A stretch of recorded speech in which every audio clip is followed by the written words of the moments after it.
Pemirsa, kami ajak Anda untuk ke BNPB untuk mendengar informasi terkini penambahan ataupun penanganan kasus dari COVID-19. Apakah ini langkah yang tepat? Kalau kita telaah tentang obat dexamethasone ini merupakan obat golongan kortikosteroid.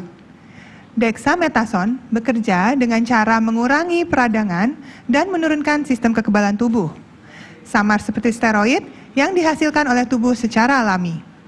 Dan sama halnya dengan obat kortikosteroid lainnya, dexamethasone yang telah digunakan untuk jangka panjang tidak boleh dihentikan secara tiba-tiba. Dokterlah yang akan menurunkan dosis secara bertahap sebelum menghentikan obat ini.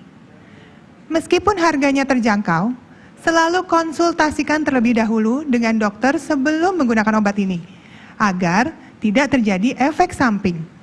Terutama bila memiliki alergi pada makanan, obat, maupun bahan lain yang terkandung di dalamnya. Namun mohon berhati-hati ya Bapak Ibu, karena dosis dan lama penggunaan dexamethasone diberikan berdasarkan usia, kondisi, dan reaksi pasien tersebut terhadap obat. Penderita yang telah mengkonsumsi untuk jangka panjang tidak boleh menghentikan konsumsi obat secara tiba-tiba tanpa sepengetahuan dokter.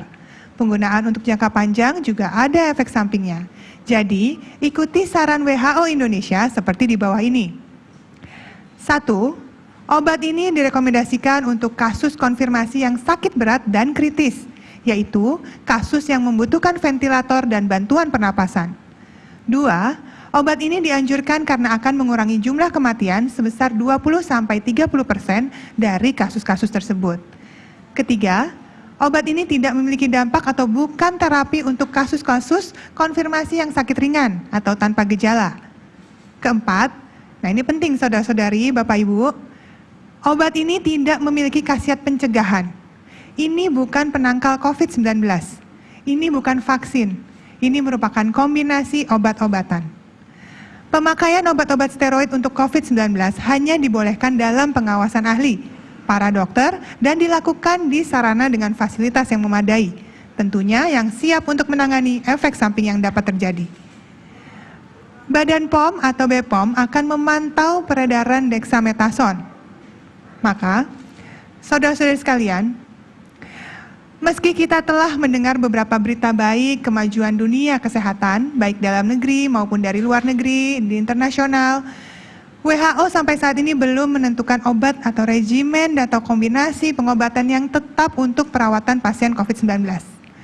Yang pasti adalah, WHO dan Kementerian Kesehatan Republik Indonesia tetap berpesan untuk ikuti selalu petunjuk dari dokter. Tidak boleh mengobati diri sendiri.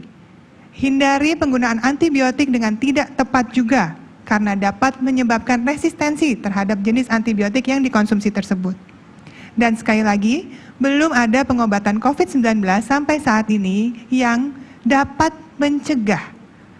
Maka, cara terbaik adalah tentu dengan menerapkan protokol kesehatan, seperti tentunya yang sudah kita sama-sama ketahui.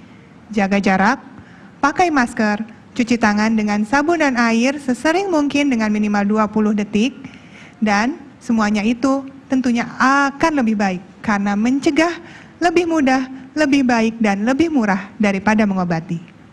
Untuk selanjutnya, saya persilahkan Dr. Ahmad Yuryanto menyampaikan kinerja data hari ini.